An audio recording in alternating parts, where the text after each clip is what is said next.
Hey everybody, welcome to Dragonbane Night at the Adventure Archive. The end of the campaign nears. We're getting closer and closer and closer. Before I begin, thank you Patrick for the system. I did update it this time, so hopefully I don't run into any bugs. And just kidding, man, you don't make bugs. And then thank you Andreas for the official Dragonbane soundtrack, as well as Noel, which we're listening to right now from the Dungeon soundtrack. You can go check it out on Bandcamp. Hi Matt. Dare Catastropha, and now let us oh yeah, don't forget to like the stream, guys, if you're watching right now. And if you're watching in the future, please like it and comment too. Why not, for the algorithm? And then let's do a little bit of a recap. So we ended last session. You guys completed the adventure the Temple of the Purple Flame.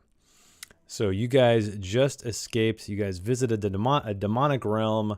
You had to do a bunch of will saves to get the hell out of there, but it was pretty easy, although I think it was Gideon who almost was trapped in the nether region, the nether world forever. So he was I think he was one roll away from it, if I remember right. You guys all made it out. You started running, and then the demon that has been chasing Donovan ever since his magical mishap was there as well, but chasing you guys out as the temple was crumbling. It didn't appear to make it out because you guys dashed out into the courtyard out front, making your way all the way to the tree line as the stones of the temple are settling behind you, as well as the dust. So that's where we're gonna begin, you guys. So you guys are outside this temple, near the tree line, unless you didn't want to go that far. But behind you, the temple is in ruin, so it's just a big pile of rubble.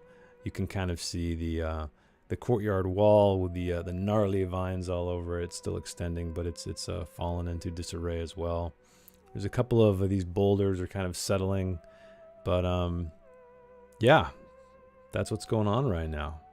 Other than that, it's quiet out here. There's no purple flames in the forest anywhere that you can see. What would you like to do?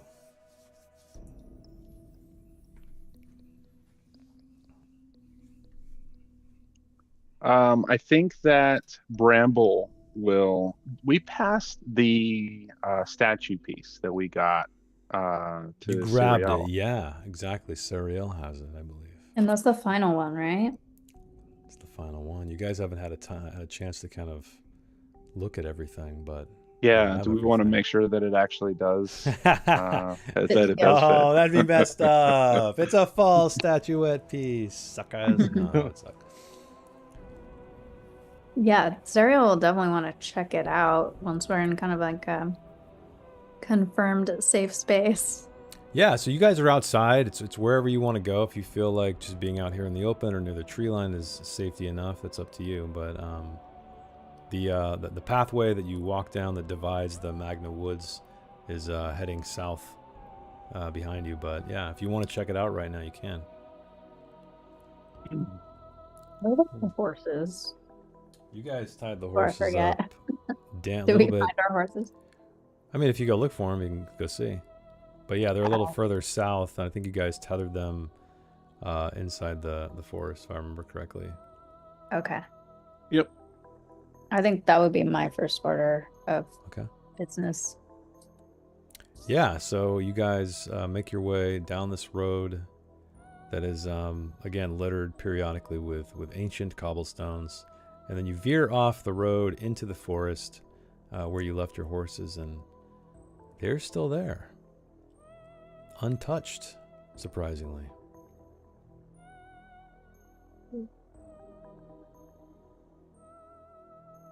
Okay, now I'm gonna check out the pieces. Okay, so you take the pieces out. Describe to me, what do you do with these pieces?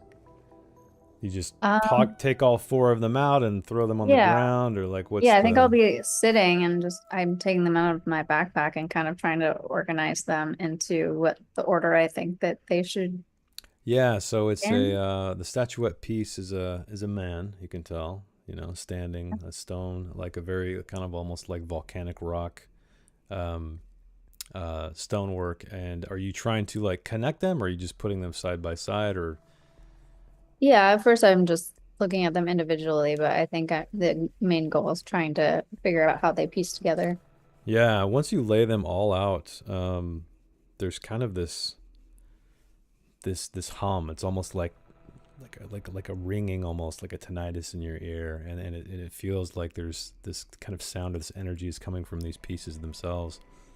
And I guess you're arranging them in such a way so they fit together more vertically. So is it a tall man? So top to bottom, and are you going to sort of put them together that way, like touch them, or are you just making sure to keep a gap? What's the idea there? Why do you ask? Well, I mean, I just want to know, like, if Vow? are you putting them together, or are you seeing if anything happens without them touching? I think I'm not gonna put all of them together at once, but I'm gonna put like the base piece and then maybe like touch the second piece too and see if anything happens. Okay, yeah, they start to. So you do that, and it's almost like a chain reaction, a magnetic chain reaction, like kung kung kung, and they all stick together. Oh, okay. All of them stick together, and it's one whole piece. And you see where the cracks are. It's almost like that light that you guys saw through the wall, that purple light through that secret door. You see, like, very deeply in the cracks and the fissures, like this light kind of running around it, and then the rock itself kind of grows over, and you don't see any seams whatsoever. And the statuette is lying there, intact, all four pieces. We need to get this straight to Outskirt. Hopefully that wasn't a mistake, but it's a Well, fold somebody's share of the gold's gone now. I think that Peabody's over by the like he's over by the horses, and he's like he's picked out his little pony, and he's like feeding it, like very happy that it's okay. He is like he doesn't even care about the statue at all. Yeah. And he's just like, well, it's not going to be my share of the gold. I'll tell you that much. Yeah, I guess we never talked about how much Peabody knows, because he was part of Maladuke's party, but how much information she gave her, I have no idea. I guess that would be... I gotta think that would it's be up to like you. nothing. Yeah. Yeah, I think that he is...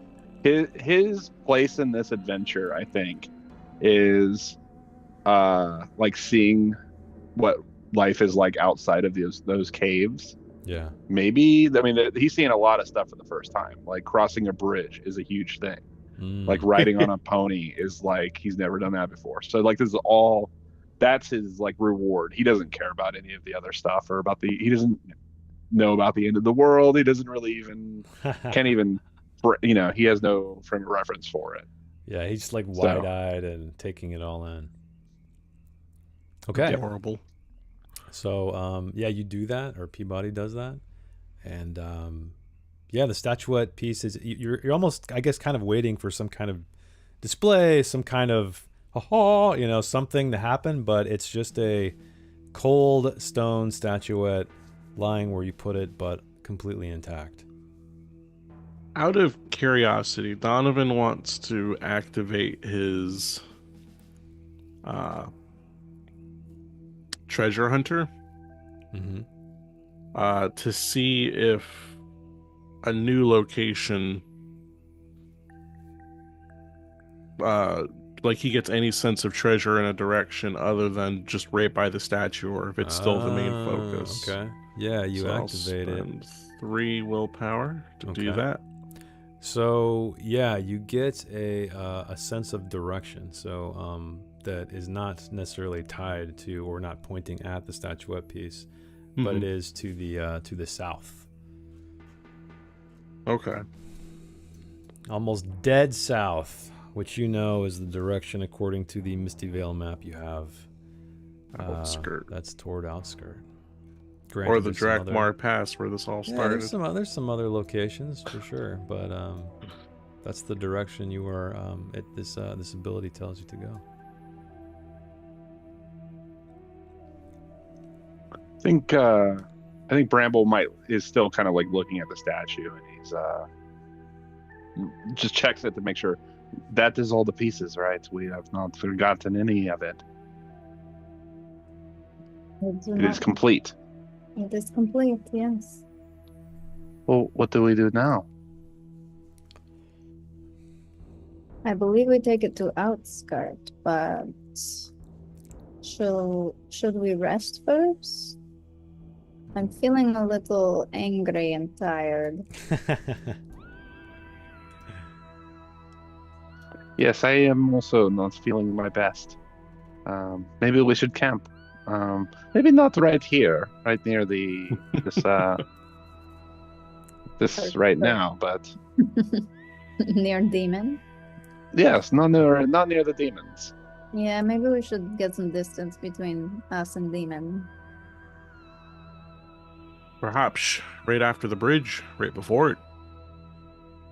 What time of day is it? Is it still night?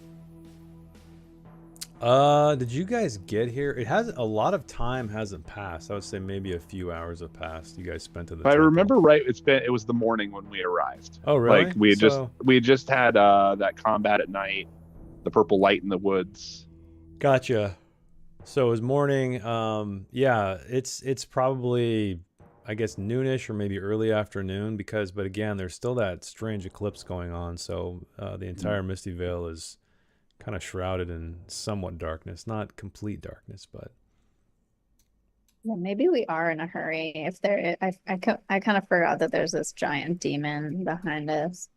yeah, you guys could make it there in a shift or a day, I should say. So Okay.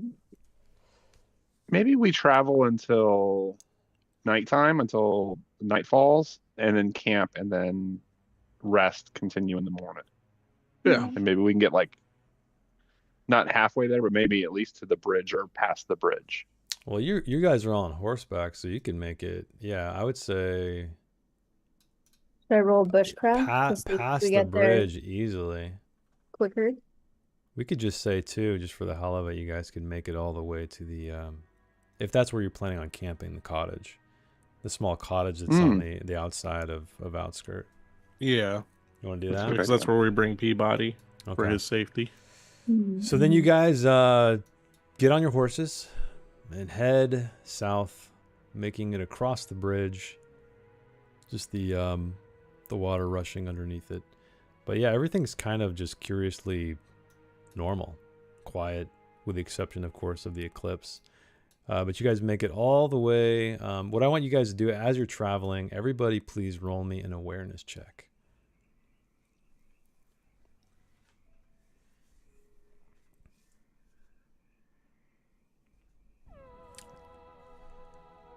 Oh, we still got some Banes, it looks like. Some of these will always have Banes as long as they have their helmets on. Oh, that's right. That's right. I forgot about that. Okay, so Donovan succeeded with a 7. Peebody succeeded with a 4. Okay, so pretty much enough people succeeded. Sariel surprisingly did not succeed. So Peebody and Donovan, you guys are kind of just, you're not running the horses, but you're keeping them at a good clip, just because you guys want to get the hell out of here. You notice something in the sky.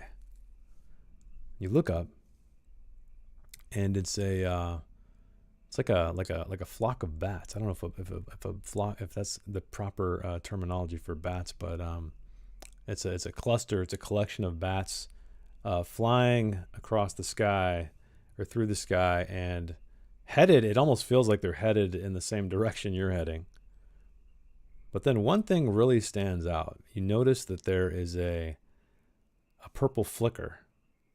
Almost like there's an energy connecting the bats as they're flying. So they're a little bit farther. They're apart from each other, but there's this little kind of energy that's almost like a web of electricity that's kind of periodically shifting between them. And then they make their way further on into the horizon until they wink out. You don't see them any longer. Are they also heading south? Yes, that's what it looks like. Yeah. In classical dwarven fashion, Donovan says it is just a wisp of clouds. No, those were clearly bats. I think it's even more important that we rest before we get to outskirt. We don't know what kind of dangers we will arrive to, and I am quite tired. Okay, so you guys make it all the way to the little cottage. Still abandoned, still quiet. Doesn't seem like anybody has broken in to try to steal it or, you know, pilfer it. So yeah, you guys make it there. And if you guys want to set up watch, or you just want to like crash, you guys can all do the you know, click your little rest buttons on your character sheet for a shift rest if you'd like. I feel like a watch would be safe when there's a demon for sale now. Yeah. Okay.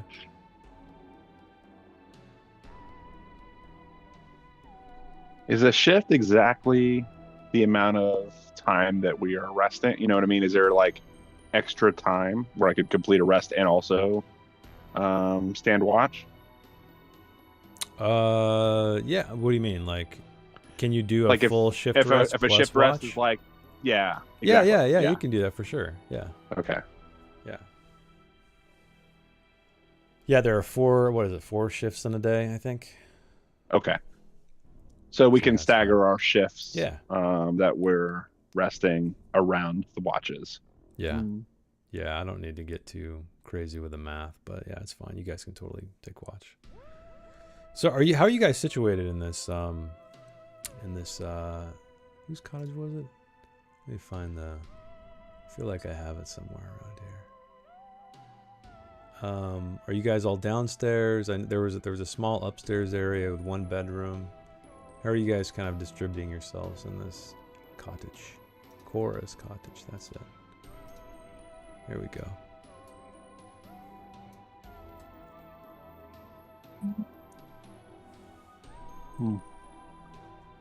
Yeah, wherever Donovan's, he slept downstairs, like in the commons area. Okay. Because if I remember how it was described, it was, you know, very open on the bottom floor, dining, kitchen, everything was just all studio apartment down there. Okay. So he'll stay down there. Is anybody going upstairs, or are you guys all kind of situating yourselves in the common room? I think that Peebody might try to find if there is like a root cellar or some sort of underground-ish area. There was no cellar. I believe there was a hidden. I think you guys hid some armor originally down there, didn't you? Yeah, we pulled like a floorboards up. Yeah, that's right. You could sleep in there. He might crawl in that just as Okay. I'm It's used like to sleeping in the little cave, so it makes me I feel better that way. Okay. Fair enough. But I don't think Bramble would leave Donovan's side. I think that he would rest at the same time and might take watch at the same time as well. Okay. So I'll just speed through all of this. Let me roll something really quick. Probably play a game of chess, stuff Yeah. like that. It's the montage camping scene. Take some real R&R, even though it's short. Yeah, so you guys Gideon's gonna. Oh, go ahead. Oh, I was just gonna say Gideon's gonna write a letter to Louis, letting him know that they found the statue pieces. Nice. How are you I'm curious, how's Gideon is he gonna send this by like pigeon or something, or is he just gonna hang Yeah, on to he's hoping to send it out once we get to outskirt. Gotcha. Okay, so you write that. Does anybody else want to do anything during their watch? Cyril's just gonna kind of inspect the pieces more. Okay. Check 'em. Yeah, so you take the statuette piece out and you start examining it, and there's I got the smell of that. there's it's exuding a kind of warmth now. So when you had it in your pack, you didn't really notice it, but now that it's out, it feels like it's been sitting out in the sun, even though you haven't really seen any sun in a few days. But other than that, the night is quiet except for the crickets. Donovan stares at the, where we pulled up the floorboards to store that Elven Knight's armor, Uh-huh. and he's he's remembering that whole interaction, especially the conversation he had with them the night, before the fight went down. And so he'll ask you, Sariel, after thinking about all that, after all of this is done, what are your plans for yourself? Are you going to return home or remain here? That is a good question.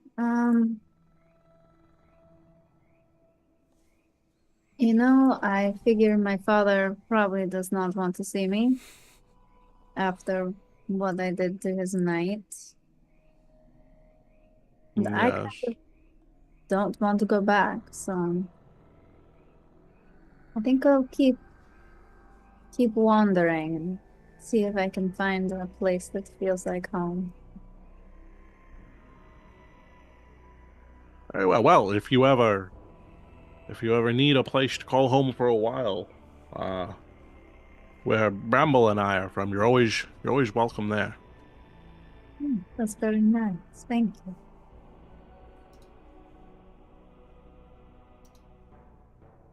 Are you returning home? If I would think so. I used to have a tavern with my wife, and a rather large city. Once I'm done leaving her ashes at the highest peak here, then I'll return home. Yes. Yes, maybe I will join you guys. See where you come from. Have a drink at your tavern. And as they're talking, he'll pour himself, and Bramble, I assume, is also there. He'll pour everybody who's around some of his famous tea. Okay. So you guys enjoy the tea? Is anybody While spilling else? tea. Spill the tea. What you doing? Sarah's gonna talk a bunch of shit about Ryan's character. Morning Cloak. Yeah, that guy was that was a strange fellow. Just came out of the woods. I'm gonna tell him about his missing tooth. Oh. How that happened. No. How did it happen? I don't think we ever. I know we never revealed it. Maybe I should. Revealed the lore. Yeah. Yeah, maybe I will tell the story. Yeah, the missing tooth. Just like kind of how it was at the battle scar. Like, in the heat of battle, he got his tooth knocked out from a vicious punch from a foe. Like how my bill is cracked, and I now bear the scar. That's what he wanted you to think. Man, that Morning Cloak was so cool whenever he came in. Well, he actually just tripped and lodged his tooth into a log. What? And fell out. Are you messing around? No, don't tell him. Don't tell him. I told you. There's nothing more strong than nature. Nature will get you every time. Yeah, I'm sure Sariel didn't trip him or anything like that. I would never. You can see like the kind of disappointment on Bramble's face. He's kind of like, oh. And Darrow, don't even get me started on Darrow. Oh, who is Darrow? I don't believe you've talked about them. Somebody you've adventured with in the past? Oh, yes. He lives in like a little sheep cabin. I'll tell you about it at the tavern when this is all done. That sounds good. All right. Okay, so you guys have a little chat. Is Gideon or Peebody doing anything? Or are they just kind of hanging out, listening, and I think that's Peabody. It's just like, you know, if he's not resting in the little cubby underneath the floor, he is visiting with the pony that he's been riding. Gotcha. So I guess eventually Peabody, he goes underneath the floorboards and settles in, and there's just little grubs and things moving around, and it feels like home. So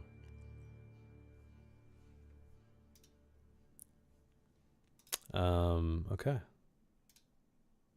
And Gideon's just gonna be like kind of head down, listening, but not really, chiming into the conversation. He's focused on his letter.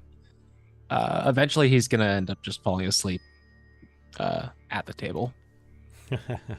Okay. All right. You guys all spill the tea. You have some tea. You spill some tea. You get a good night's rest. And something strange happens. You wake up and there's actual sunlight.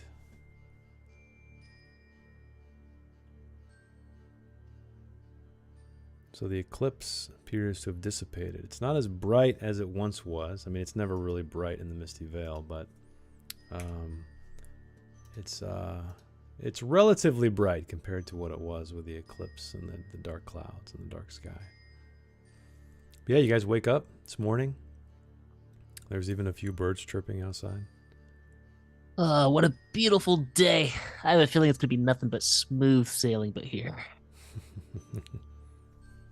I hope so. This is a good sign, though. Seeing the sun again does make me feel good. Good enough to see if my curse still exists. Oh yeah, we got to roll a d6. Oh, just a d4. Oh, it's a d4. That's right. Yeah, You're right. sorry. You're right. Let's see what happens. It's a 1, right? Still, everything you touch turns to dust. Yeah, I will. There's like touch. I'll see a copper sitting on like the table, and there's something. Wait, is it just no, gold or silver? A silver. Oh, okay. Like one silver piece. He'll touch it and just watch it like crumble. Yeah. Too bad. Not good. One of these days. Okay.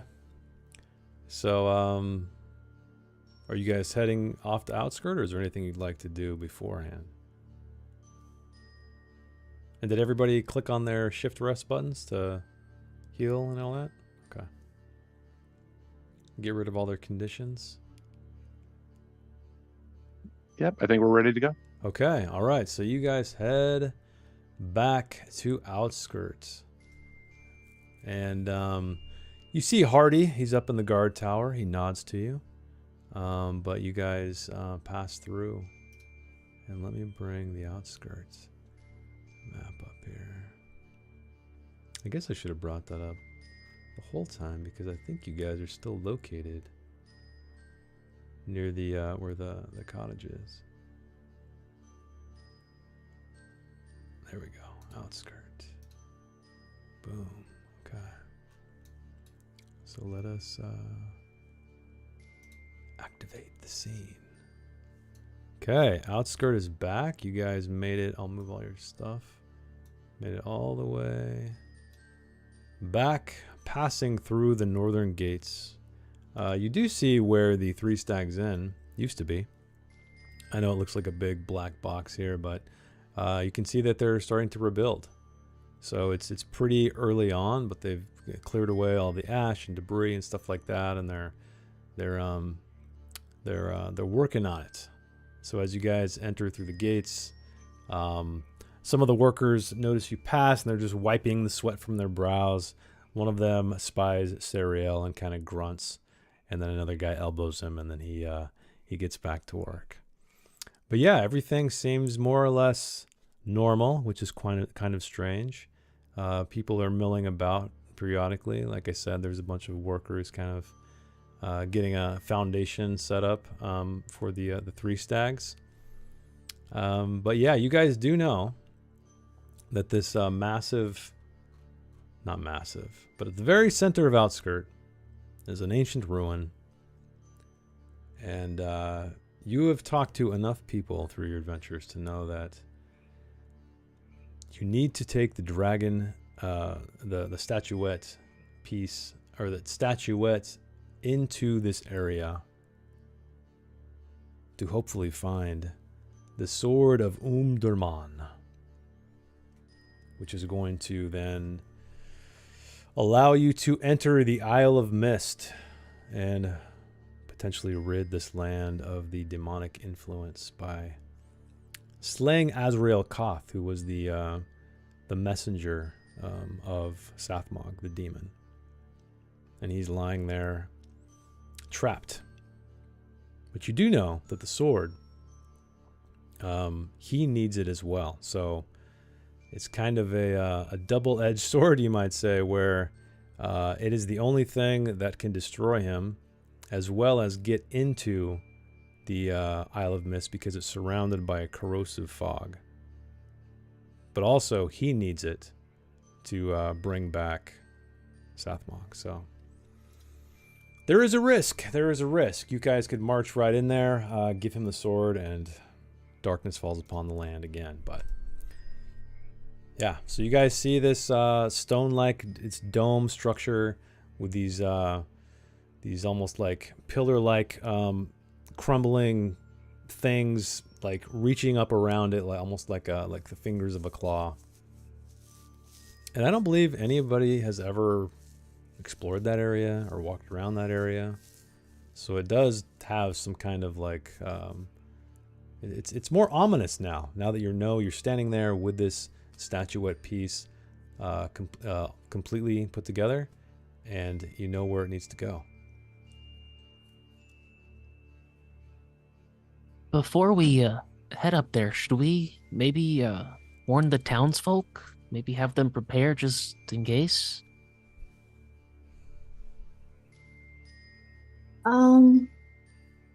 You know, back in the day, when we went to the tavern here, there were some townsfolk that wanted us to share the piece with them, but didn't really explain why.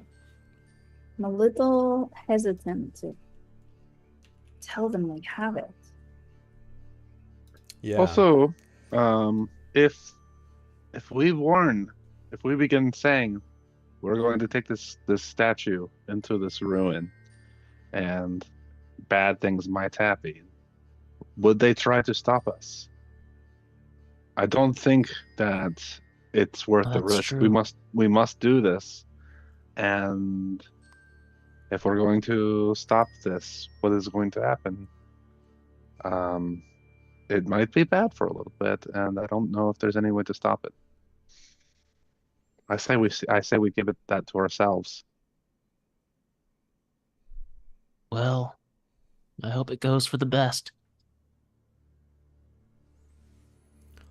So just as a reminder, the woman that Sariel was speaking of, her name is Annabella, and she greeted all of you guys. Well, definitely Sariel, way back, and the Three Stags, which is no more. But she worked there, and she mentioned that she was part of a group who was trying to collect any kind of interesting artifacts around the Misty Vale for preservation purposes. And she was going to offer 50 gold per statuette piece if they were brought to her. You guys decided to keep them all for yourselves. Now you have the completed statuette. But you don't see her around anywhere.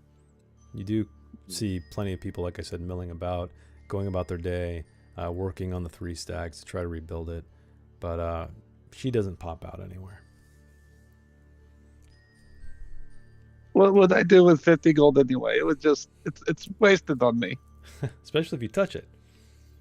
Right. What? I won't be able to spend it. I won't be able to even touch it. I can spend it for you. I would rather just not even have it at all. I'll take it. No, I don't think this is the best idea. Maybe there is something coming to us in reward-wise after we complete this mission, where we will at least, if we complete it, we will have saved everything. We will be heroes. But it will be like your glory days, right, Uncle? Absolutely. I want this more than I want gold. So I guess yes. If we get gold, you can spend it for me. Find me something nice. I hope so, because I'm running out of food, and well, Mr. Louis, he doesn't pay me.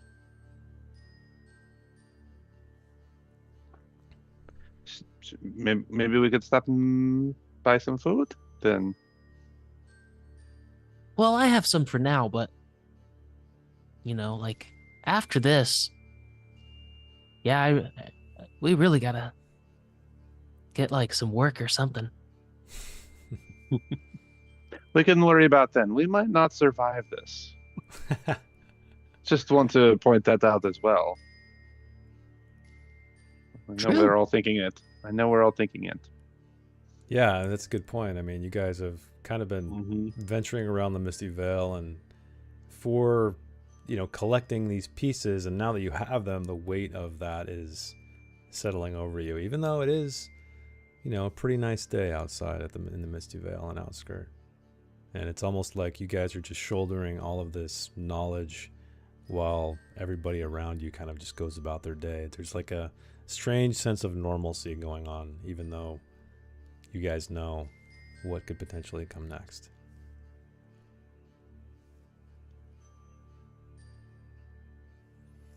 I think Peebody will kind of pipe up from the back and will say, I say we go right now. There's no time to waste.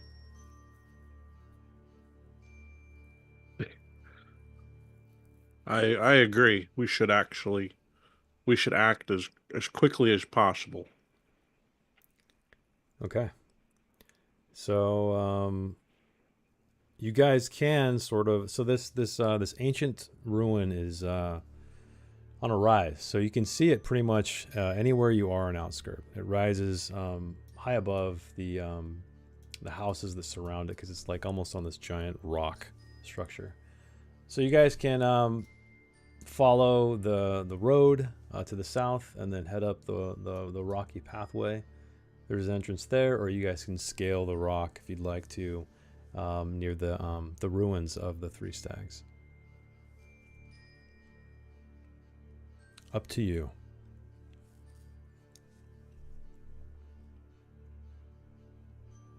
Brimble will start heading towards the entrance. Down here? Okay. Yeah.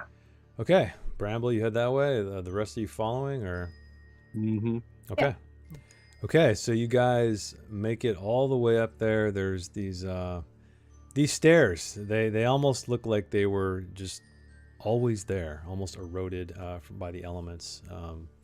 Definitely not precisely carved from stone, but they lead all the way up to a dark archway entrance.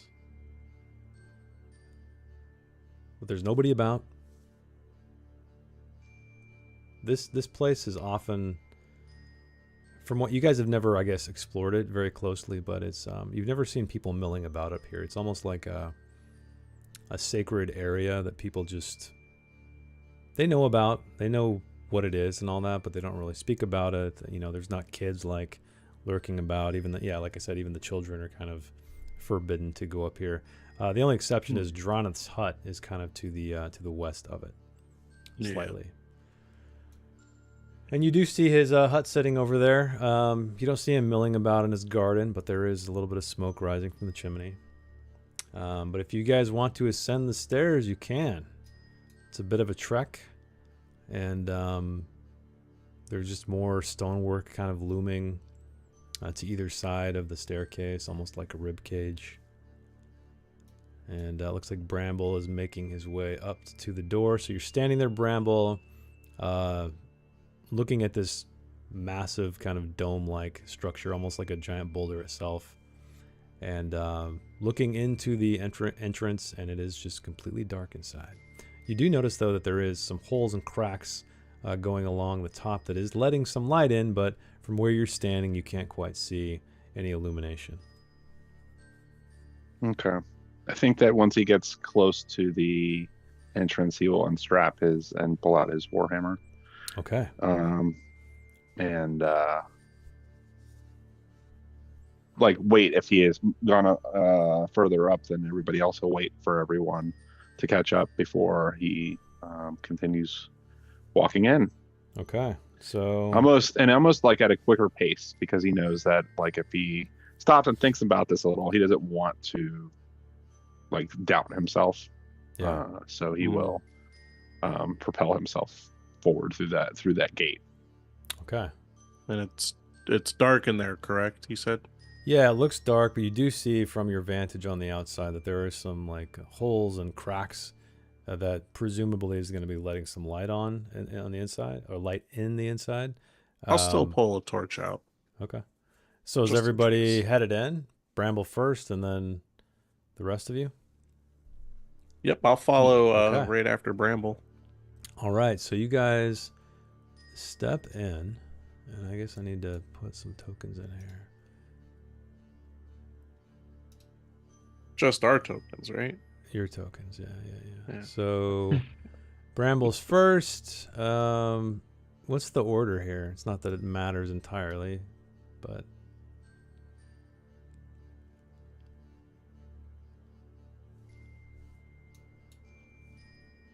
Well, I'm following in right after with a torch. okay. And Sariel, and then Gideon. Unless you guys want to be in a different order, let me know. And then I guess Peabody's good last. Okay. All right. So you guys all walk into this room, and even though it was slightly dark, there was some light trickling in through fissures. And again, this wall or this room is it's circular in nature. There's no adornments that you can see, with the exception of the ceiling, which is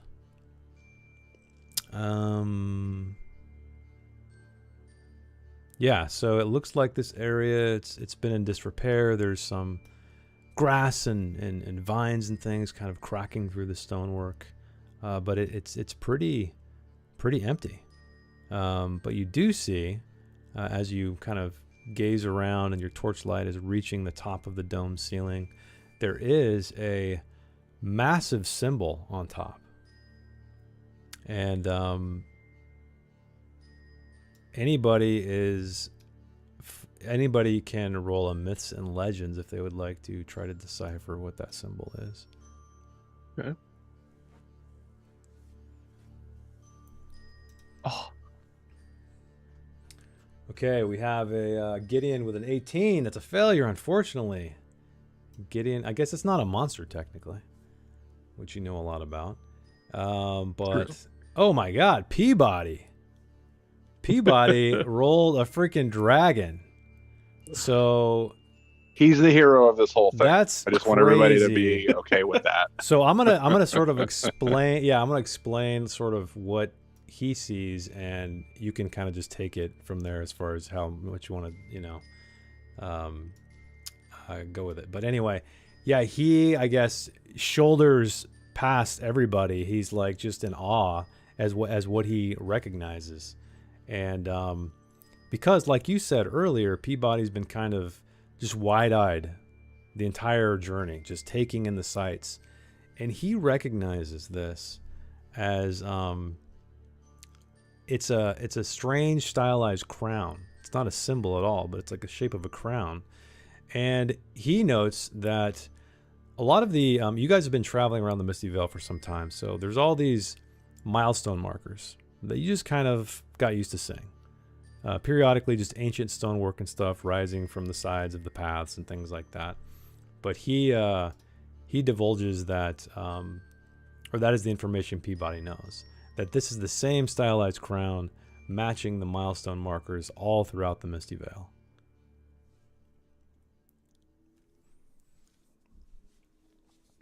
I know exactly what that is. And he will point out and explain that.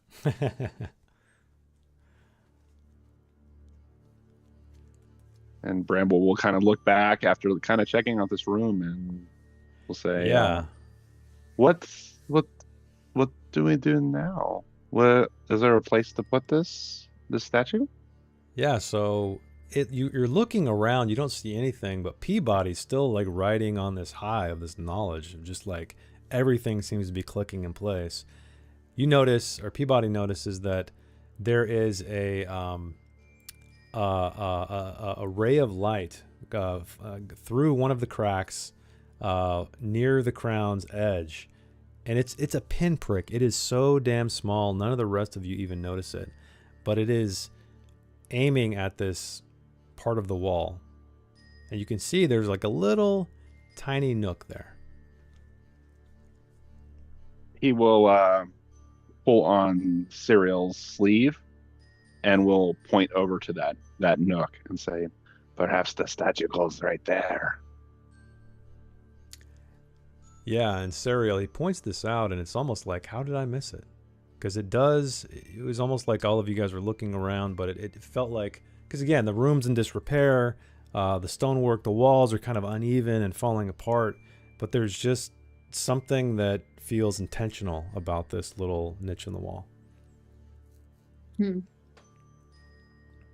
Yes, it looks like you might be right. It's across the room, so you guys can go, it's like it's opposite the door. So if you'd like to go inspect it further, you can.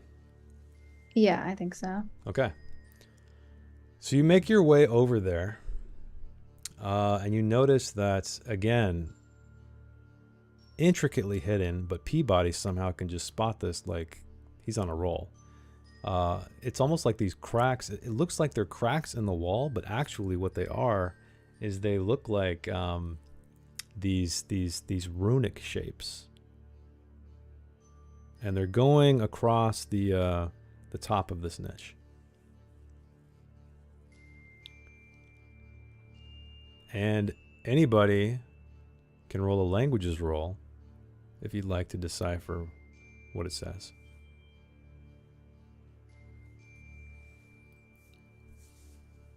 But yeah, it's a simple niche sitting there. It's empty. There's runes around it, barely perceptible. So unfortunately, Peabody, as much of a role as he's been on identifying all these things, he can't quite make it out. Sariel can't either. You guys are always welcome to roll, push the roll if you'd like, and take a condition. No, Bramble can't quite make it out either. Looks like we just have what? Donovan and I was on mute. Gideon. Does Grammar of the Dragon Tongue help Donovan at all with this? Yes. Let's say it does. So would I just get a boon? Yeah. Boon on myths and legends. Or languages, right? Languages, yes. So 1. Doo-doo. All right, that's a success. So, Donovan, you can decipher this very easily. It reads, Eladane, Emperor of the World, Master of Dragons, Keeper of Derman.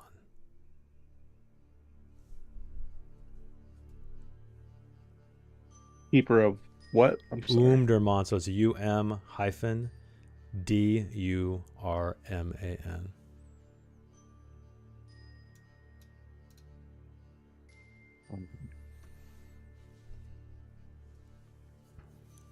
Eladane. Yeah, he was the emperor that harnessed dragons that basically locked Azrael Koth away in the Isle of Mist to the north. Now, was he himself a dragon, or he was just a man? No, he was a man. Yeah. Okay. But he was able to like command dragons. He was Jeremy Irons from the D&D movie. Yeah. Sorry for bringing that up. Oh, it's okay. Okay, I relay that information to the group, and this has to be who the statuette is of. This Eladane fellow.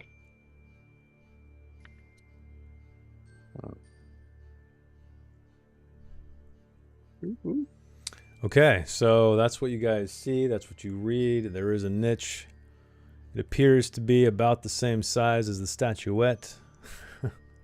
Let's try putting it in there. I mean, you guys know this legend anyway. So, Sariel has it. So it's up to her to, or hand it Okay. off. It's up to you. She's gonna try it. You're doing like an Indiana Jones thing. Okay, so you take the statuette piece out. Are you just placing it in there carefully, or how are you going about it? Yeah. Okay. All right, you place it in there, and there is a click, and then there's just this dead silence, with the exception of the crackling torch. And then you hear a loud crash as the floor beneath you, Sariel, falls down. So what I need you to do is roll me an evade check to see if you can dodge your way out of falling down in this pit.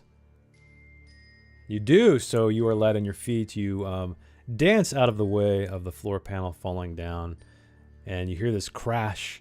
It almost sounds like, and you hear like stones kind of at the bottom of a well echoing up toward you. And when the dust settles, you see there are stairs leading down. So this is like a stairwell leading down right in front of the statuette. And Are you all right? Yes, I should have known it was a trap.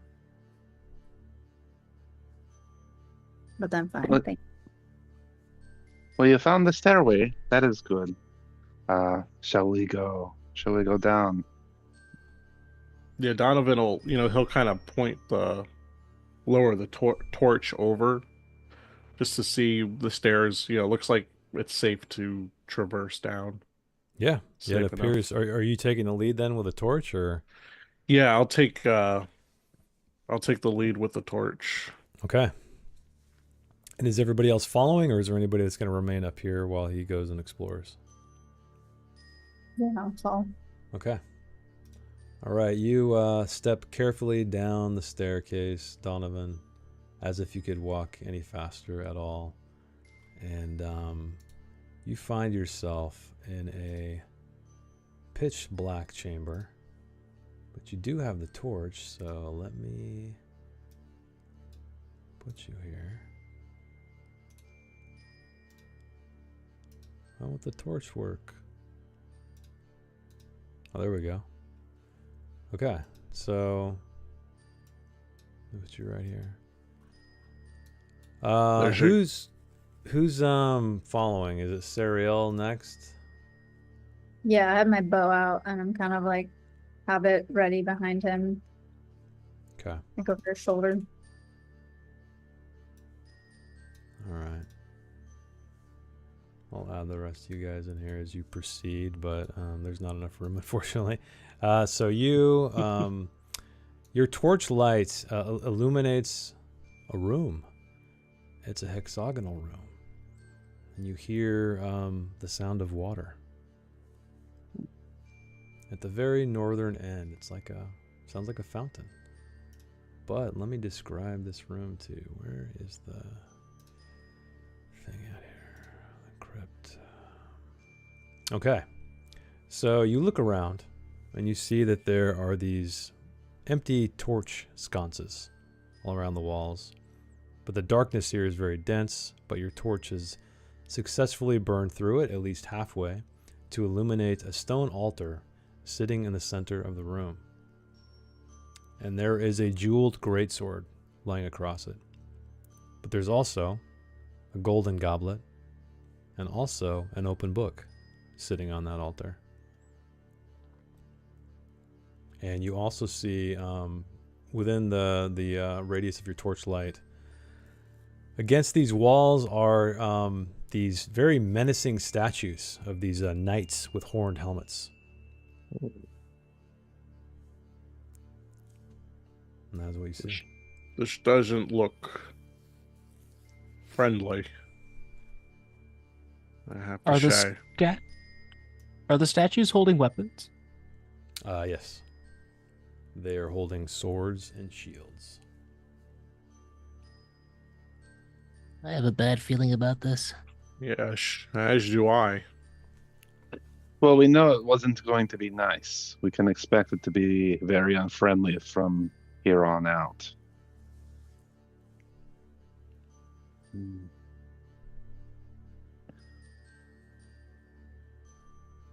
I will, oops, can't move. There we go. I'll step forward a little bit. Is the number of statues I see on the map like representative of how many there are? Yeah. There's a lot of. Yeah, I'm just throwing you guys in there. You don't have to. You can be wherever you want, but just so you can have your token available. I gotta get Peebody in there too. Donovan's going to approach the altar, but not touch anything on it. Okay. The book looks open. Is The there book is open. text? Yes, there is definitely text there. So it appears that it's another ancient language. Ooh, that language you check? can't, yeah, it would require a language check if you'd like to attempt to read it. All right. Because it's ancient, do you want to bane with it? No, no, Or- no. You can just roll straight languages. Okay. You're a learned just- man. Or dwarf, I mean. Learned dwarf. I just realized, remember when you gave me a boon for having the dragon grammar book? Yeah. I clicked a bane on that and I still succeeded. Oh, man. Yeah, I'm dumb. Well, it's 14, right, anyway? So 7. Yeah. That is success. So you read these in your head, of course. Mm-hmm. So what it says is... Yeah, we don't read ancient books out loud. So it reads, Hail, Emperor of the world, Lord of light, Punisher of impurity, Eladane forever, in the depths of our pure hearts. So it almost feels like a prayer. Hmm.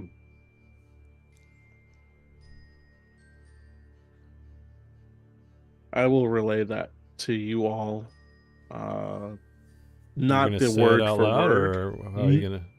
Not word for word. I'll just say it appears there is a kind of scripture here praising the Dragon Emperor. I'm curious if one of us were to announce these words, if that would be a good thing. What's the worst that could happen? Remember everything that we did to get here. We had to find all the pieces and to the statue and assemble them. It's very Right. difficult. Yeah, I'll mention too, now that you're closer, Donovan, you see that this goblet that is sitting there, Mm-hmm. it has the same inscription of the crown that was on the ceiling of the previous chamber, as well as the one that adorns the statues that are the milestone statues around Misty Vale. I feel like we're supposed to put that water into that goblet. Oh yeah, I forgot to Donovan mention. So feels you like- guys, now that you're all in the room, yeah, there is a fountain at the northern wall, and is streaming water out into a little basin. Yeah, you told us we could hear it when we 1st Mhm. got down here, and now we could see it.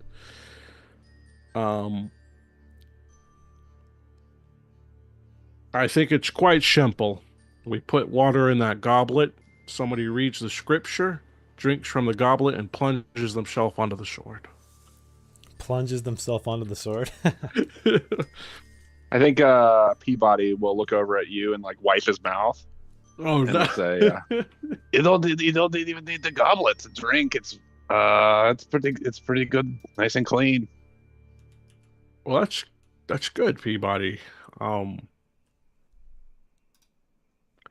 This sword, Mm-hmm. it's ancient, obviously, but does it look Do you want to You see said what it it was- looks like? Yeah. I actually have an image of it. So it is a very bejeweled sword. Let me find the... I think with Bejeweled or Foundry- bedazzled? Bejeweled. Oh, I think okay. I should be able to Aw. copy paste this. Wait, oops, wrong window. No, can't. I thought I had. Dang it. Let me see if I can show artwork this way.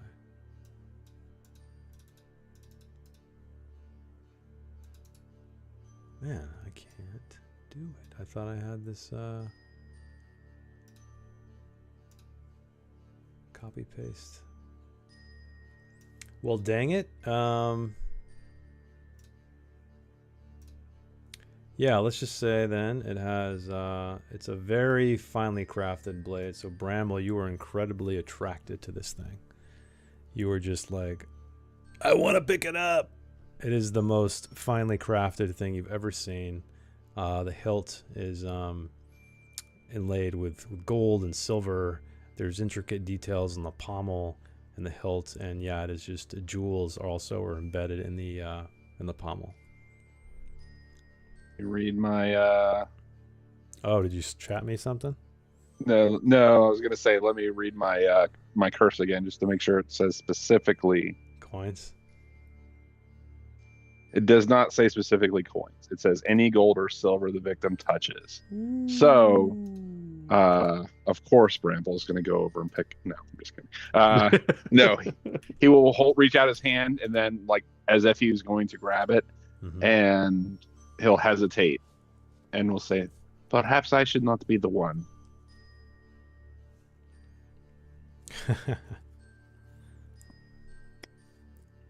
I want to, but I don't think if something happens to this sword because I touch it, because I am cursed, I don't think that would be the best thing for us. No. Well,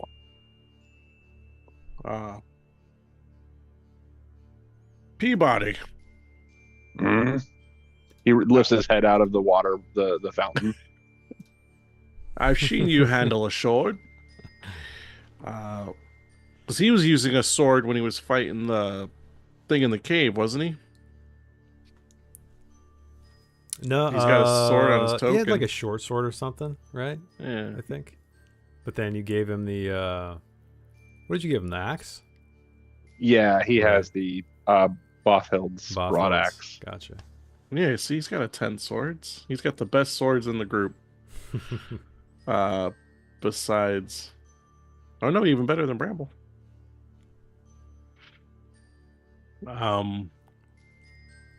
Let's think about this, everyone. We're meant to be here. This is where we're supposed to be. Is it as simple as it obviously seems? We fill the goblet with water that is can't be by coincidence. It's just running here. I can read the text from the book. Perhaps all we do is quite simple and be rid of the evil in this land for good. What does everyone else feel about it? Do we attempt something, or do we try to find and consult with someone with more knowledge? Well, I think the first plan sounds simple enough. Yeah. I don't know who else we could consult. Well, there is that old wizard lives in a hut not far from here. Taught me magics. Hmm. He was really old and looked like a raisin. He did. He did. Definitely the artwork, yeah. As Donovan says that, Bramble kind of like his eyes go wide and he looks back at Cyril and Gideon and like kind of laughs. But perhaps he knows something. On the other side of the altar, I think Mhm. that Peabody, you see his little fingers come up over top, and then he peeks over and is like looking at the sword, and he'll start like reaching forward to touch it. Okay. Yeah, you start. And he rests his toward it. He rests his hand on the hilt? his fingertips on the hilt. Okay. All right, you rest your fingertips on the hilt, and the ceiling just bursts with this electric light, and a lightning bolt comes down and strikes Peabody, kind of throwing him across the room. And I actually have to look up the damage for that thing. Let's see. Is it a magical effect? Yeah. Could I, as a react, because it's a reaction, could I cast a spell to cancel that out? You can try, yeah. Because it says the spell can also be used to end other magical effects if the adventure or GM allows it. So I'll just say, like, there's a split second moment where you see this electricity crackling at the top of the ceiling, and it's starting to come down. You just instantly think, uttering the words of dispel. So I guess why don't you roll to see if it succeeds. Oh, and it does. Okay, you succeed with a 3. So I guess why don't you, Donovan, describe to me how this spell dispels the lightning bolt headed for Peabody. So yeah, it's definitely he's kind of looking at the book, maybe wanting to flip through the pages. He hears the crackle of that spell. I mean, he's very magically adept, so he hears a spell when it's coming, and literally just raises his staff, and the bolt arcs away from him and just gets absorbed like into the staff and like spreads out across the ground, harming nobody. Okay. He just redirects it, puts the energy somewhere else where it doesn't harm anyone. Okay. So while that happens, Peabody, do you retract your hand, or are you just kind of frozen there? Yeah. Yeah, I think he freezes immediately when that happens. He might not even connect that what that happened had anything to do with what he was doing. Okay. So, and his eyes go wide and he freezes. Okay. While this goes on, I guess the two people, outside of Peabody closest to the altar is Donovan and Bramble. Why don't you guys both roll me awareness checks? As the electricity from this spell begins to dissipate, sizzling on the ceiling. Okay, so both of you, holy crap. You had was that 3 dice? It should be. Yeah, mine was 2. I think it was just the other one was still on there. Okay, so you guys both succeed. So as the electricity dissipates, you see the text on the book, the prayer that you read in your mind, of course, Donovan, glows briefly and then fades back to the dull ink on the page. He's gonna read it out loud. Okay. So you read it out loud. You read aloud the prayer from this ancient book, and then it actually, the page is as if a gust of wind comes into this room. There's these, shuffling through, and then it slams shut, and it collapses to the side.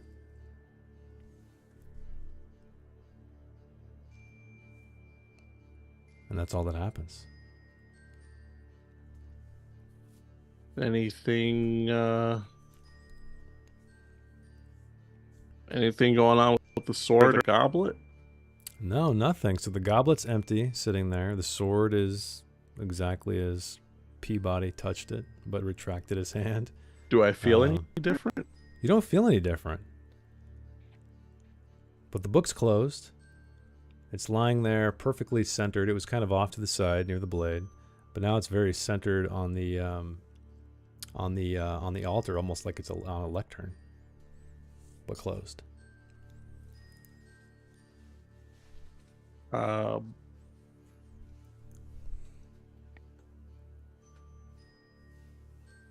Well, nothing terrible came from reading the book that I can tell. Statues still look still. The statues are still, they're sort of pupilless, irisless eyes staring at you or staring at the center. And then the water is trickling fiercely from the back wall into the basin. I think Bramble will step up and will look closer at the goblet. Okay, yeah, you look at the goblet. You also notice that crown inscription that you saw on the ceiling of the other room, as well as the milestone markers. Looking back to everyone else, he'll reach out and he will take the goblet. You pick it up. Pick it up. It's in your hand. Yeah, it's golden and empty, but nothing happens. He'll walk over to the fountain and fill it with water. Okay. And then he'll look at everybody else and he will reach out and I don't know how you take a sip. How ducks drink, like with their little beaks. Their little beaks. A little tongue comes out or something. Yeah, like lapping it like a dog, basically. Okay, you take a sip and you feel refreshed, and it just occurs to you that you picked up a golden goblet, but it's still intact in your hands. I also didn't think that. So I know. I mean, you're just kind of it's just coming to your mind, and you look back, and you see there's like this ethereal glow around the sword that makes its way from the very tip of the blade all the way to the hilt, and kind of just is cycling it. It's revolving around it slowly. Seeing that, I think he will walk forward and he will kind of like not push. He will go right next to Peebody and look at him, and then look at everybody else. And seeing that change after drinking it, he will confidently reach out and grab the hilt of the sword. Okay, you confidently reach out, grab the hilt of the sword, and there's no lightning bolt. There's no response. You hold on to it. You can feel again, like under the grip, you feel just the immaculate craftsmanship of this blade. And you're very, very tempted to just pick it up. He will pick it up. Pick it up. Okay, you pick it up. It's way lighter than it appears. And you just feel like this energy surge through you. You kind of look around and you notice that the statues that were all kind of staring centrally at the altar almost to feel like they're looking directly at you. But other than that, nothing happens.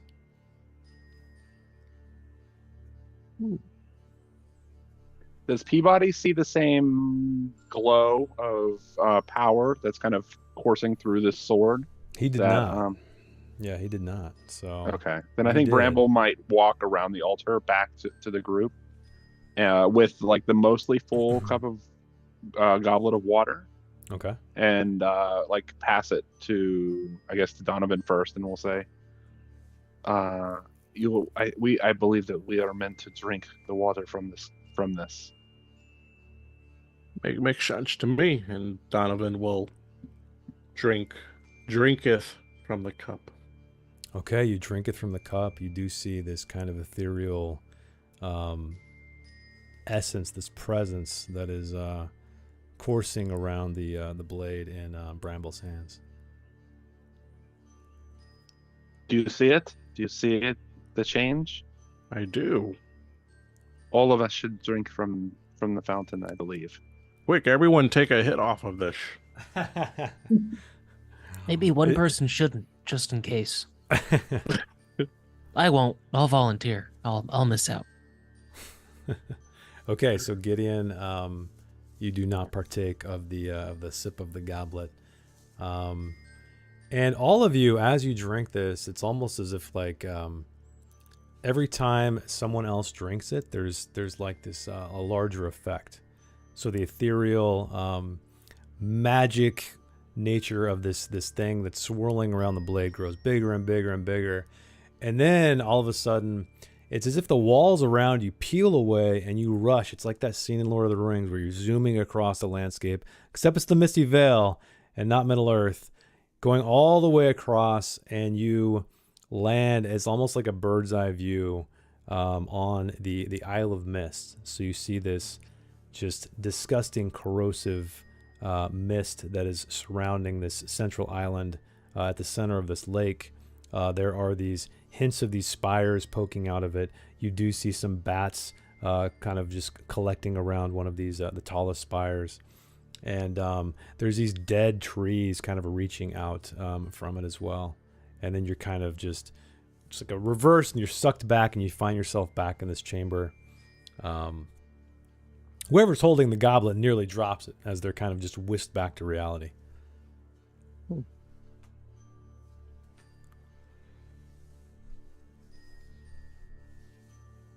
Gideon, who did not drink the goblet, did he experience this? He did not. Guys, are you okay?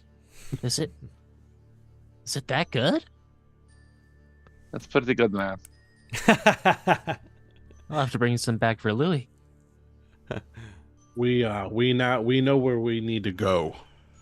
We have a Yes. destination.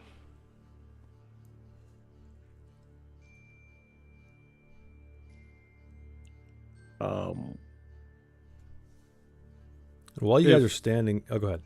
I was gonna say, if Donovan looks at the map that we have, he sees where this place is supposed to be. Mm-hmm.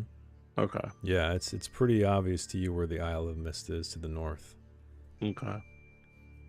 So as you guys are standing here, you kind of it's very similar to when you were in the Temple of the Purple Flame, where the ground itself was vibrating, quaking.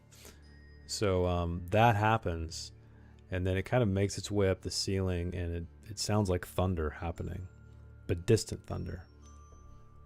You're not sure if it's, you guys seem like it seems like you're underground, but you're not sure if it's happening in the sky or just the earth that's above you. And then it dissipates completely.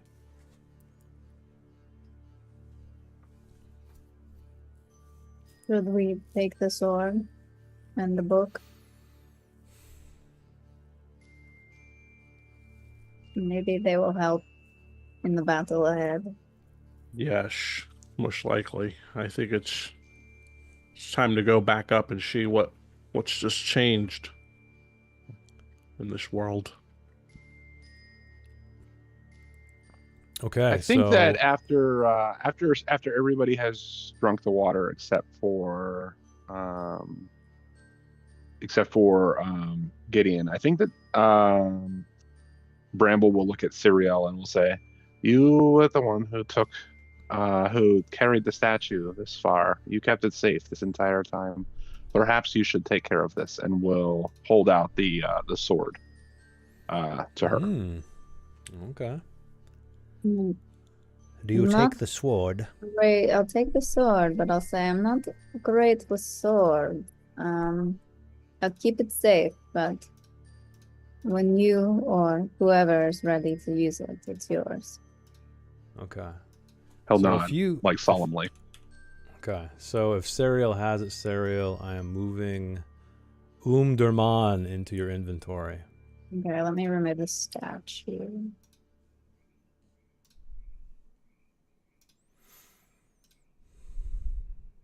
And I'm pretty sure you can see all of the stats.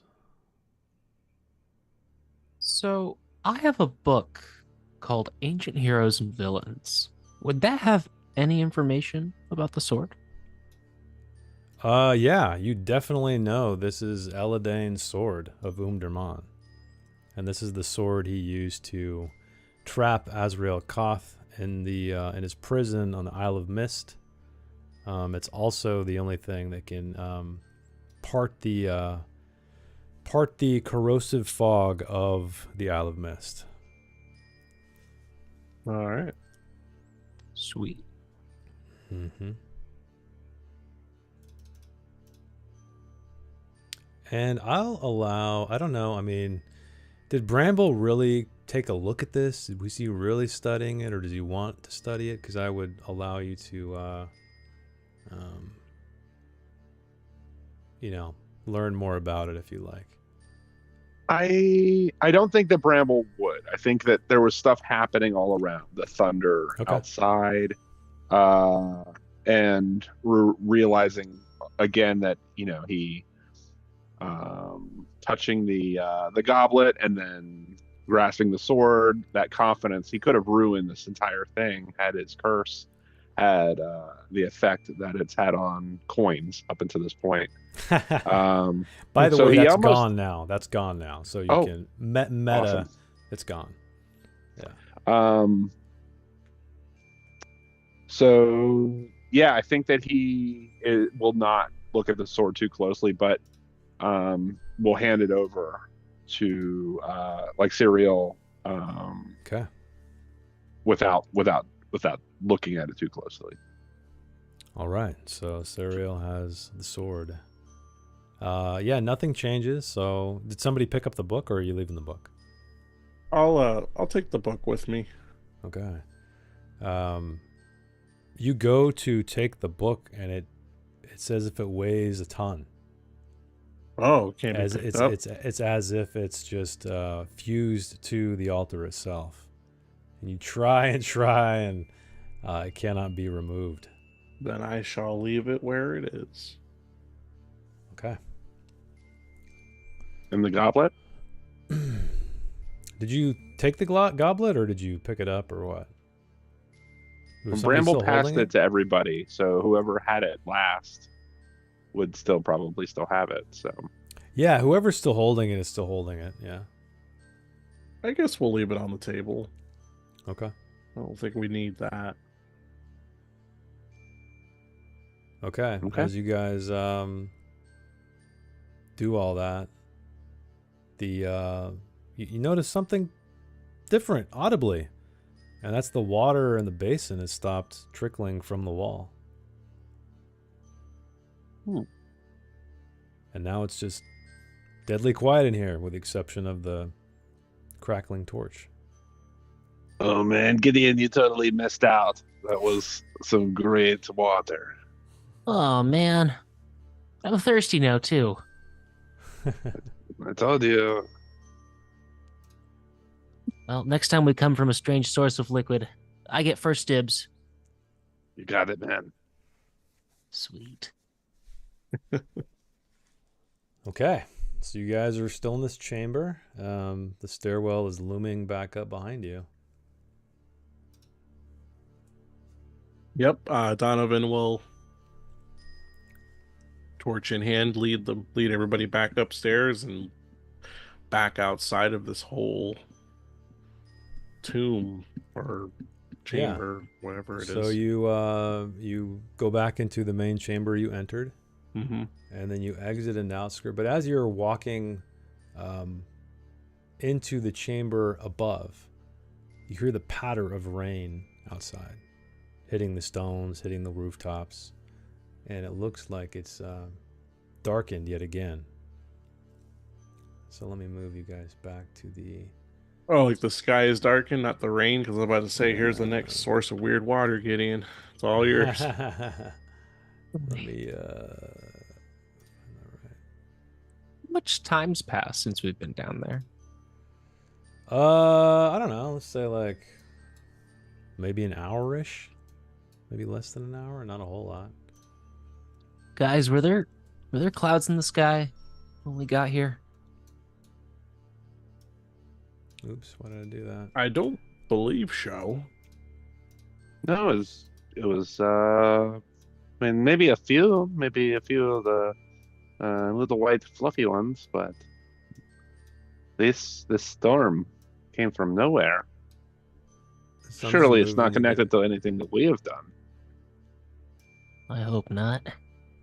Unless Doesn't darker move. forces have sensed what we've come across and are stirred by our discoveries.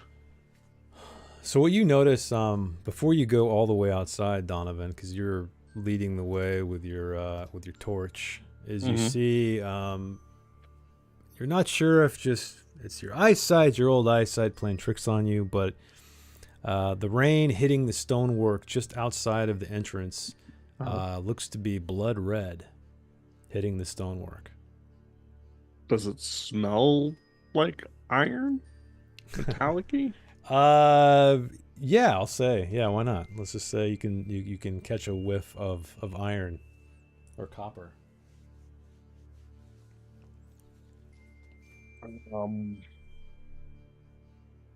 Is anyone else she English?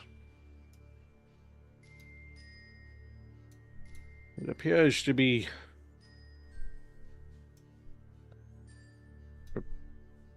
the sky is bleeding.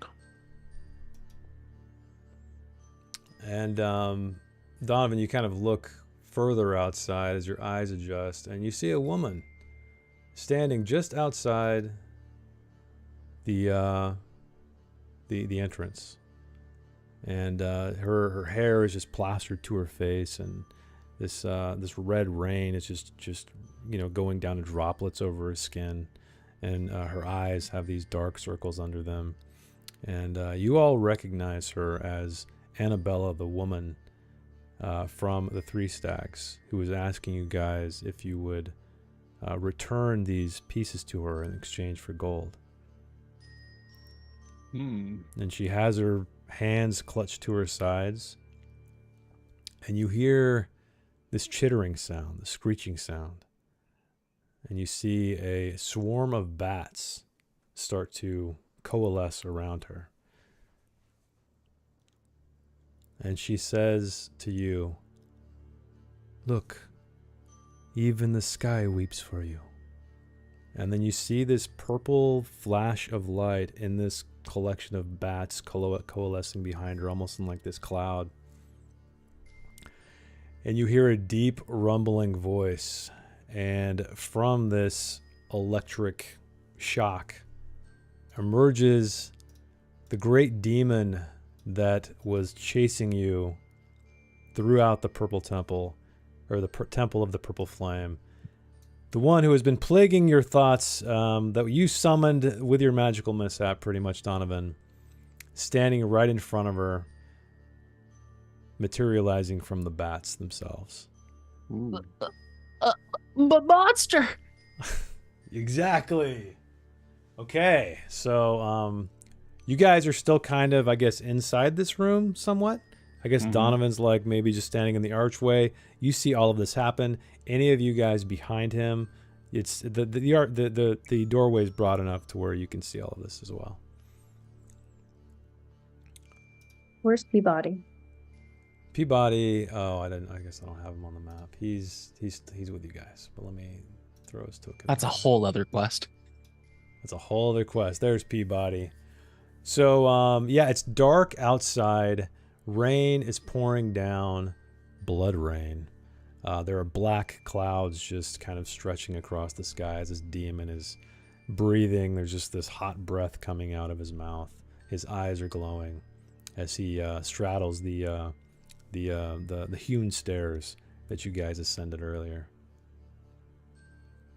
How big is he? Is he like giant size? Like, yeah, he's big. How much he's taller like, than him? I don't know. I Us? guess he's like 8 feet, let's say. Okay. Yeah, he's a big boy. So he's just towering over everybody. I'm gonna whisper to Peebody.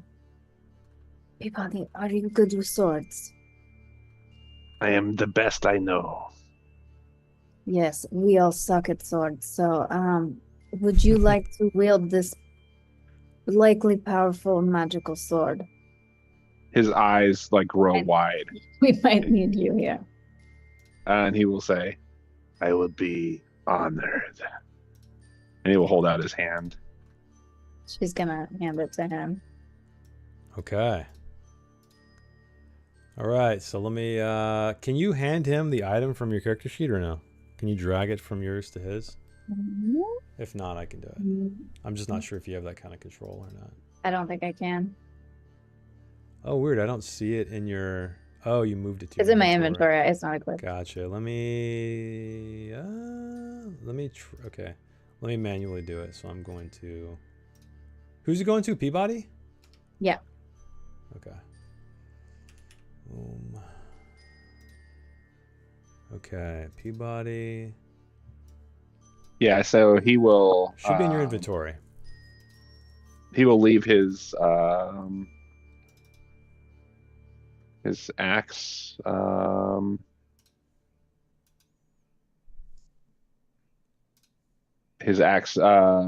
like in its case, and will grip the sword.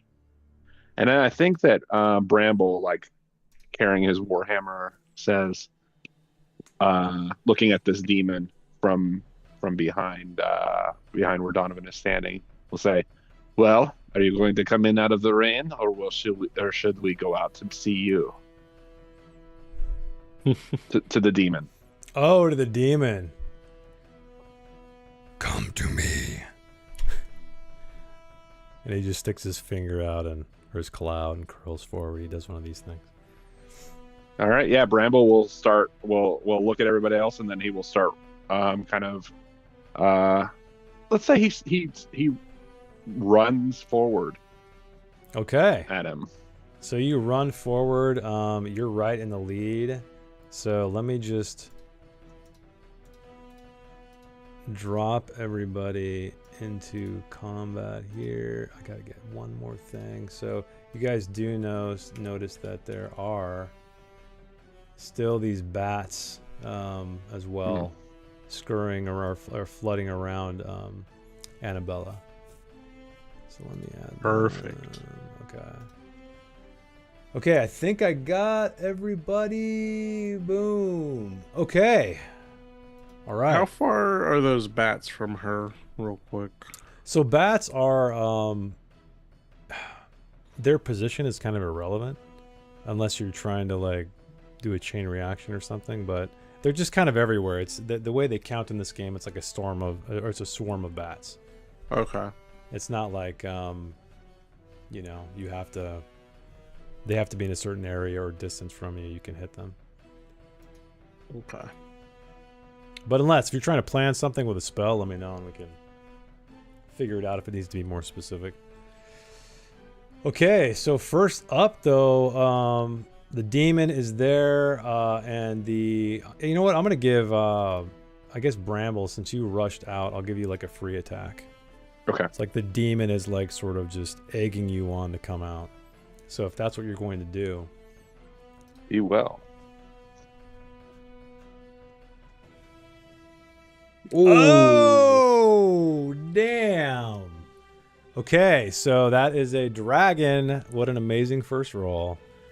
So yeah, what do you want? Double damage, or do you want a free attack against another enemy? No, he is entirely focused on this demon, so it is. He will try to hit him as hard as he can. Okay. So double weapon damage. Damn. 27. Let me I'm gonna, just for the sake of visibility, I'm gonna kind of spread out. I did not have him target either, of course. No, that's okay. It's okay. Okay. Yes, I should be able to do it. Target.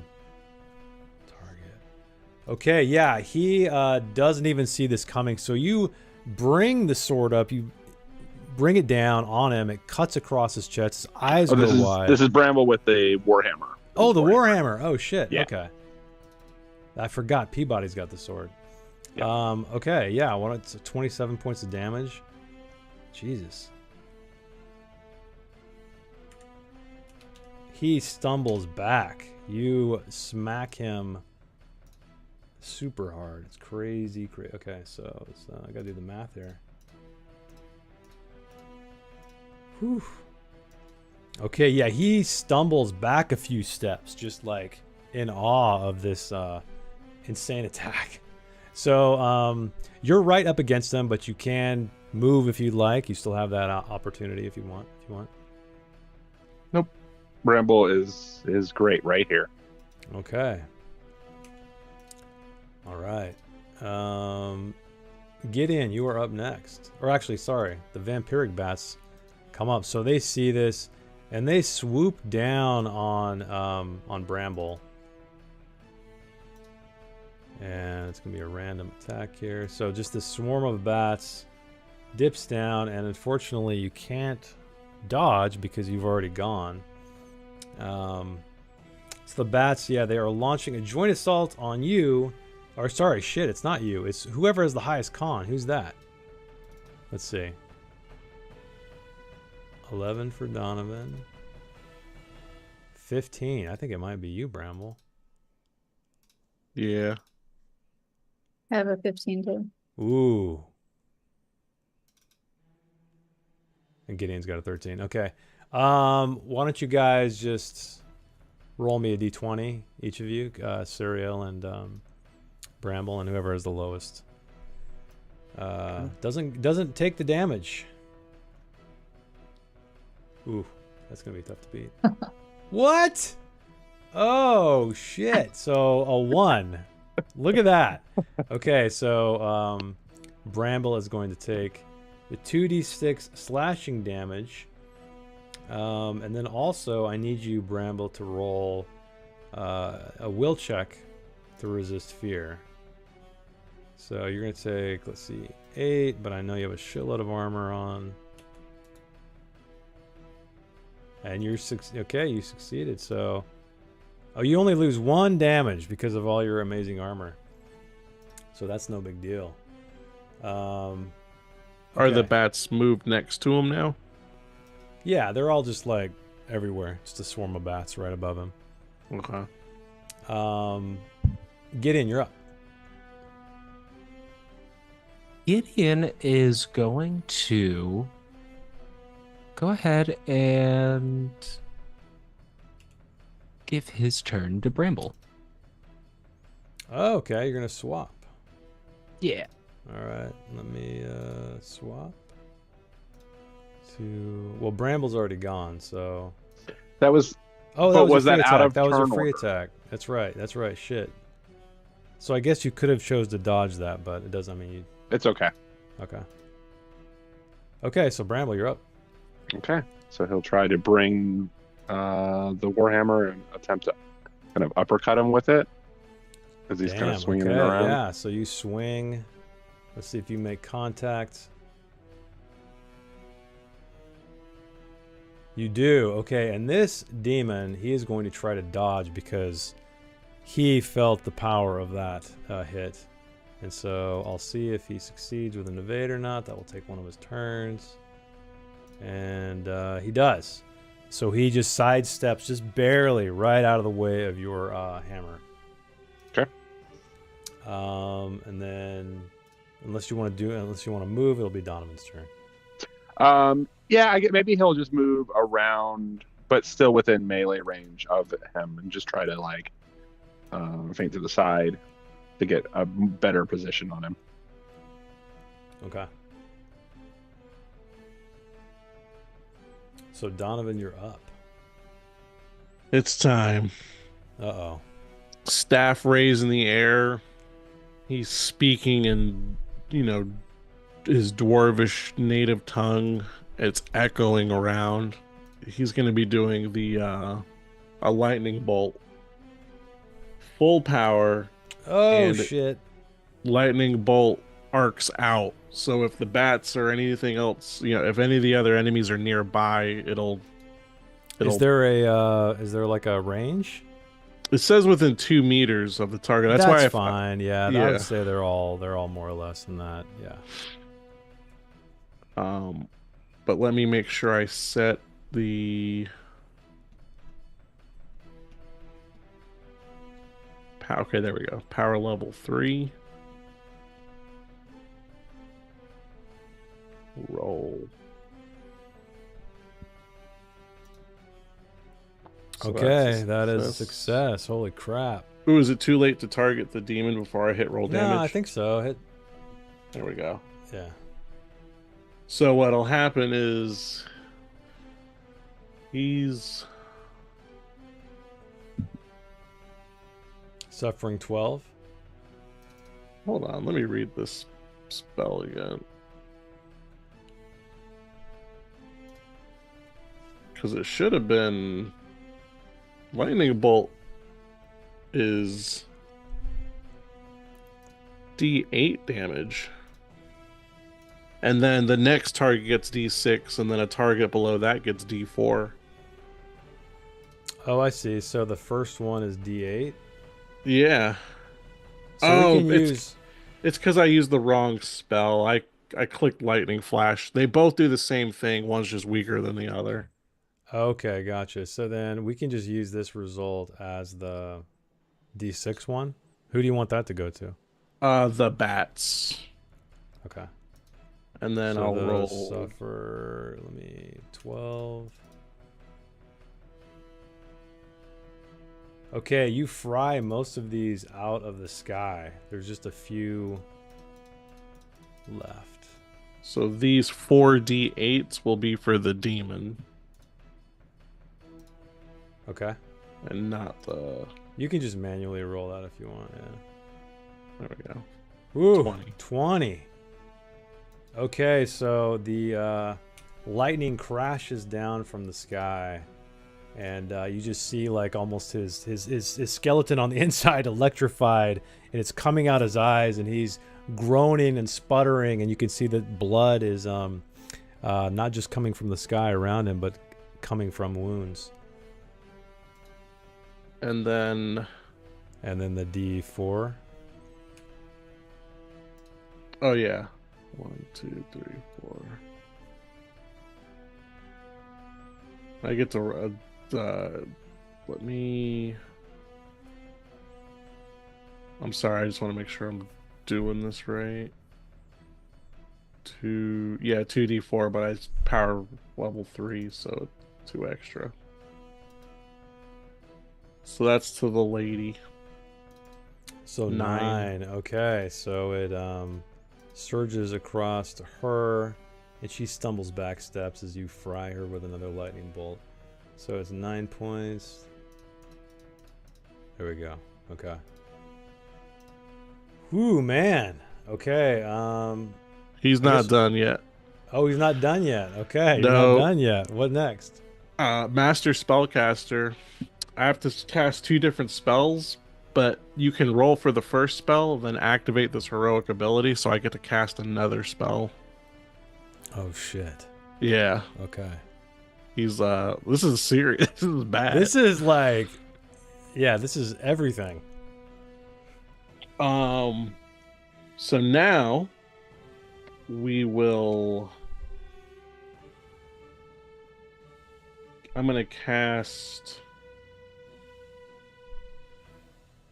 Protector Okay. onto Bramble. Okay. And So that's what just this- a magical thing, right?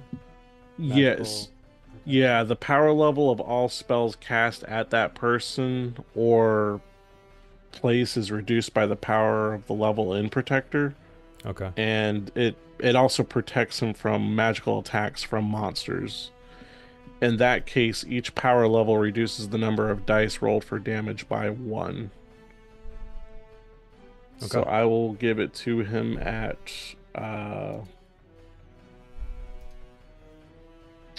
rank 2. Protector. I'll do like a shield icon or whatever, so we just know. Target. Roll. Alright, so he's protected, so from any evil magic attacks, magic effects by 2 Okay. dice damage. All right. I figure we'll just get to the end of this round, then we'll wrap it. So next up is Peebody.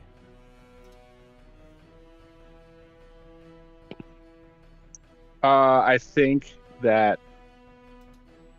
Peabody is going to see what Gideon did for Bramble, and he's going to give his turn to Gideon.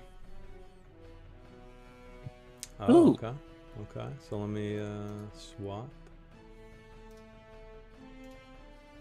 Gideon. Okay. So Gideon, you're up. So Gideon is going to kind of get on the side of the demon over here. Okay. Does that count as flanking him for a bonus? No, there's not really flanking in this. I'll say he's just kind of, he's rotating around, looking around. Okay. Yeah, see that he's been kind of hit pretty hard. Gideon's Yeah, gonna he's keep not that looking good. going. He's stumbling on his feet, but he's still fighting back. You can see this purple sort of energy kind of crackling around him. Let's see. So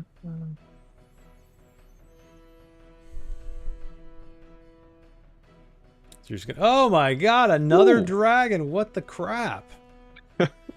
Woo! All right. So what are you taking? Double damage or I think we're gonna do a free attack a against free another attack. enemy. Okay. Yeah, All right. and the so, attack will be against the bats. Gotcha. Okay, yeah, you can totally do that. Okay, Krill Effect free attack against another enemy. So bludgeoning damage was 11. And is that I guess That you got to plus roll 6 is a bonus for my agility, Oh, or shit. the Okay. d6. Yeah. 11 points of damage.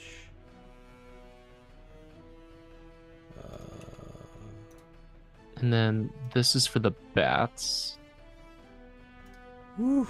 Nice. Okay, that's a hit.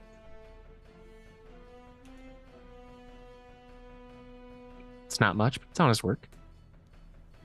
Yeah, 3. Okay, so you whip up into the air at these bats and hit them for.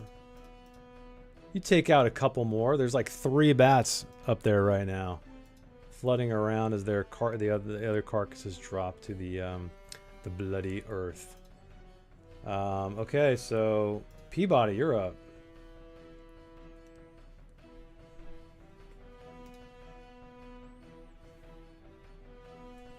Oh, you're on mute. Sorry. It's okay. It's okay. Peabody is going to charge forward and he's going to attempt to stab the sword into the demon's Oh stomach. man. Okay. All right. So yeah, you're charging down these steps, brandishing Umdurman. Give me an attack roll and let's see what happens. Roll a 1. Oh man. Oh, I get to choose. Okay, so he's going to be stabbing with it instead of slashing. Oh, it's like piercing guess. damage instead. It's I get to I choose the action and it's I can choose between slash, stab, find a weak spot, topple, disarm, or parry. Oh, so that's cool. That must be. I wonder if that's an update. Yeah, I don't know. But he's attempting to stab, so that's what I'll pick. Oh, that is a success. Right. Damage. So as you do this, though, there is a surge of power. You feel it almost like coming from your body into the hilt of the sword, out through the blade, and you do double damage against this demon.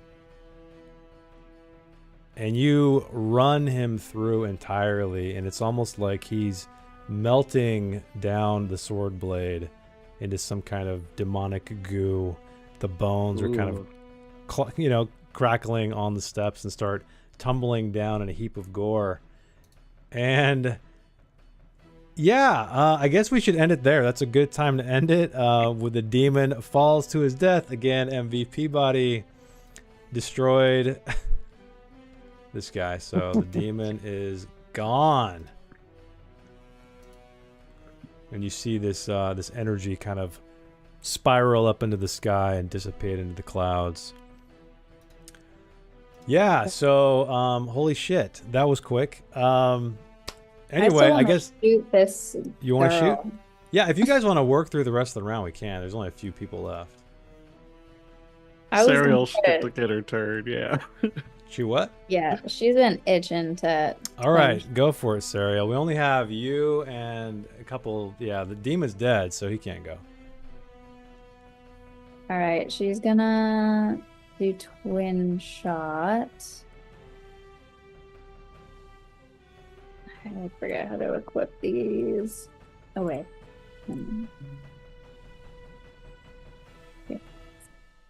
Yes.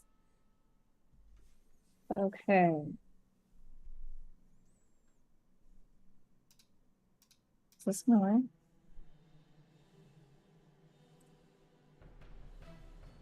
work. Oof. 19 is a failure, unless you want to push it. No, I know. I need to roll another. And I do want to push it. This won't matter, I guess. You need to roll another one for what? Because I was trying to do twin shot. Oh. Okay. Well, she just gets pissed and like shoots the ground twice. Well, what's the other 20 you rolled? Because she's supposed to shoot with a bane. Yeah. Oh shit. Okay, yeah. Then I guess your arrow just goes wide. What were you trying to hit? The bats? No, this woman. Oh, the woman. Okay. All right. Yeah, that is a miss.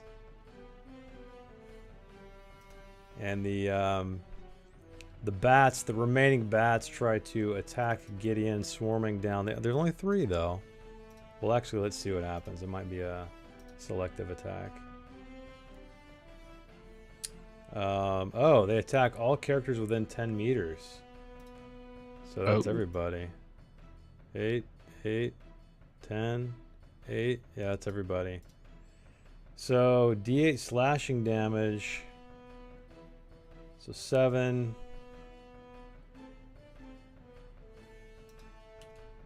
And then I guess...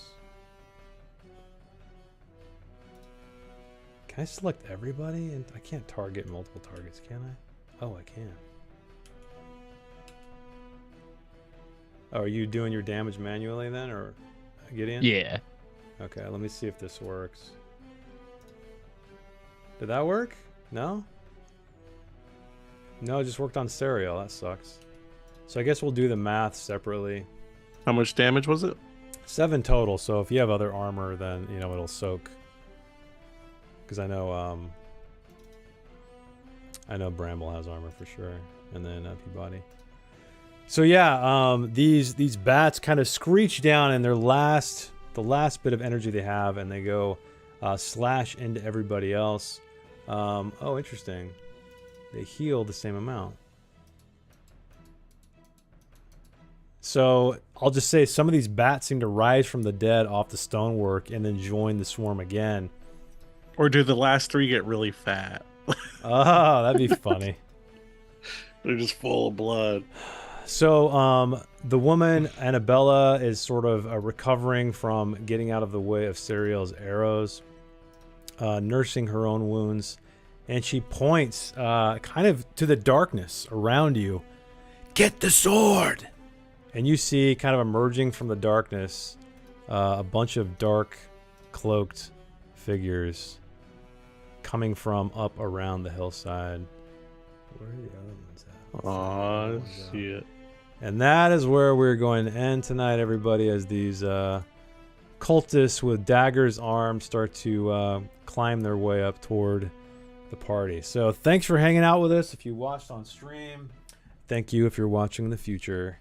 And we'll see how this thing unfolds next week, same time, unless something else happens. So keep an eye on the community posts just in case. And I'm going to stop the stream. So have a great night, everybody, and we will see you next time.